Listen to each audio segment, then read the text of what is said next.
It started with a slammed door and a suitcase packed in haste. Leo had finally reached his limit with his family. His mother stood in the hallway, pleading for him to stay.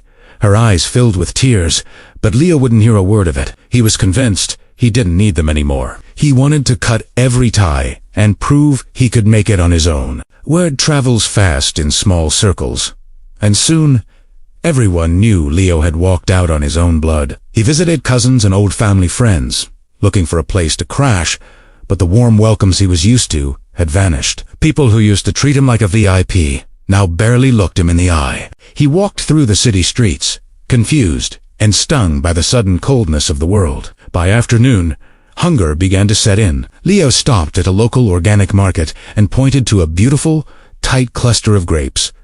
"How much for the bunch?" "That's $5 a pound." "And what about those?" "They look just as fresh." Those are only $2 a pound." "Why the huge difference?" "They're the same fruit." "They are.